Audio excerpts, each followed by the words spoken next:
The Santa Blanca cocaine production pipeline, led by El Yayo.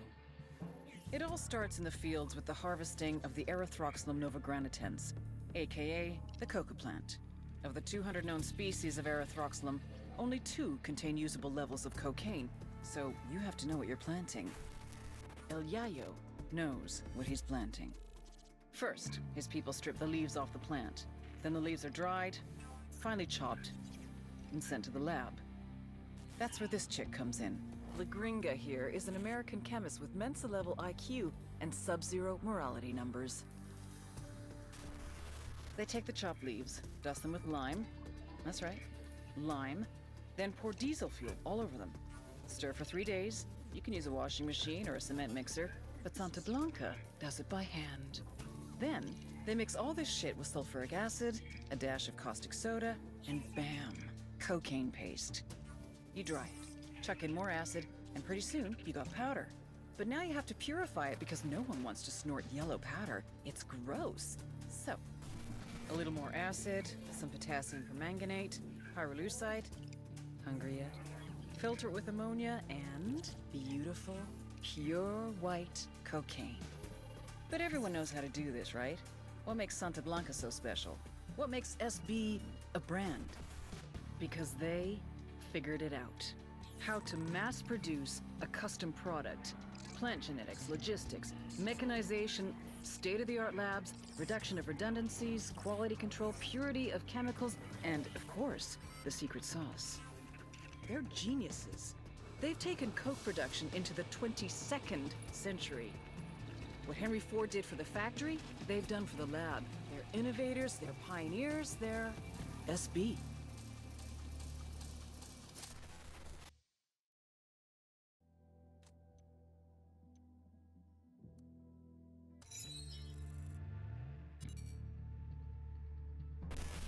Katrine Svensson, La Gringa. How does a PhD from MIT end up as the chief chemist of the Santa Blanca cartel? Like all cynics, she started out as an idealist. La Gringa came to Bolivia to help the people. The poor, the downtrodden, the sick. She loved them, and they loved her. Working for an NGO called Hands Over Bolivia, she did research to develop a new vaccine for yellow fever. It was meant to be produced easier and cheaper, making it more readily available to more people in a shorter time. Then, disaster struck. She lost all her funding and was vilified by the scientific community. Of course, La Gringa hadn't been involved in the scandal, but it didn't matter. She lost everything. After that, well, you know what? Thanks to the NSA's prison program, we can hear it in her own words. How much did you earn, Sonrisa? 40,000 a year. I spend more on my dogs. I will pay you 100 times what you were making. To do what? Quality control. Working from Okoro, you can develop the best, most potent, most pure cocaine in the world. I came here to help people survive.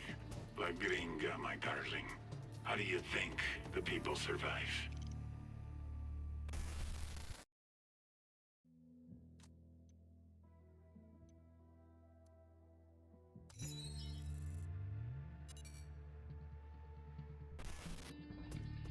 You all know El Yayo, highest-ranking Bolivian in the Santa Blanca cartel, and their head of cocaine production. But you may not know his grandson, Gonzalo Yana, aka El Emisario, the emissary. Yayo taught Emisario everything he knows. How to produce the best polvo in all of South America, how to maintain relationships with the local Bolivians, and most importantly, how to serve your Santa Blanca masters. Emisario looks up to Yayo, would do anything to honor him, to make him proud. Which is exactly what makes El Emisario the perfect target. His greatest fear is shaming his grandfather. If we hit his coke operation in Okoro, he'll come running back to fix things. That's when we grab him. With a little luck, he'll give us everything we need to know about dear old Grandpa.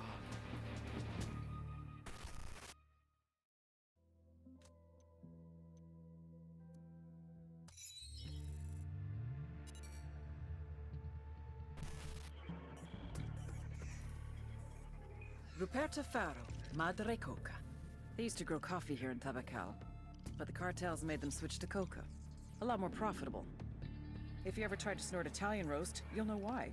Spoiler alert, this is frowned upon at coffee shops. Don't ask. Madurakoka grew up as a raspacina, a coca picker.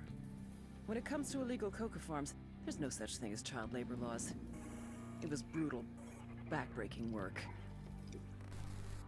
She had a son whom she'd always dreamed would move on to better things. He didn't. Young Pavla died from a coke overdose. How does a mother who grows coca deal with growing the product that killed her own kid? Most people see the error of their ways and move on to something else. For Madurakoka, it was the exact opposite.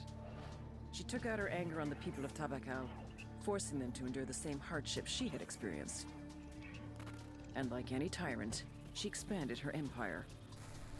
This led to resentment from the people, which she dealt with. With the backing of Elrey, she became a very powerful woman in the cartel. A new twist on an age-old lesson. You don't fuck with mama.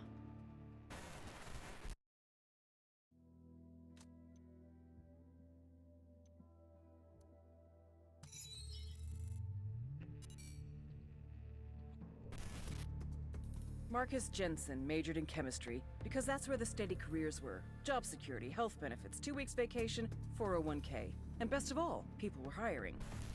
Marcus got recruited right out of grad school by La Gringa.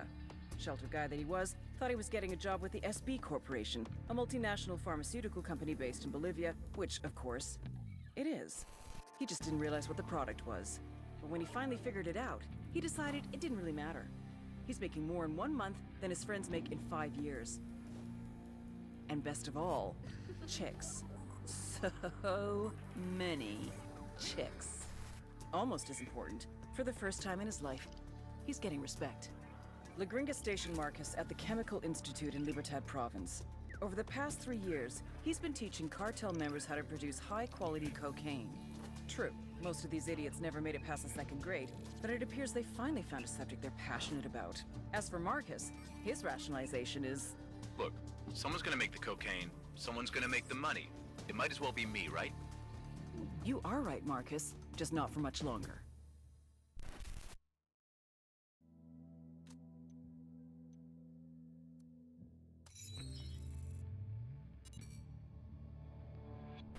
This is Elrey. Real name, Pedro Gil. And I know the first question you're asking. What the fuck happened to him? You know what pyrolusite is, right? Yeah, neither did I. Pyrolusite, key syllable pyro, by the way, is the shit they mine in Villa Verde province to turn coca leaves into high-quality cocaine. So what, you ask? Elway's father was a miner. His grandfather was a miner. His grandfather's father was a miner. Basically, Elway didn't have many options until El Boquita came along. You want to make some real money? Turns out he wanted to make some real money. Turns out, in fact, he was ambitious. Elway wanted to improve pyrolusite to produce the best cocaine the world has ever seen. Ever hear the expression, it blew up in his face? According to our sources, Elway is a generally affable guy. Good to his workers, cool with Unidad. Just don't ever make a joke about his face.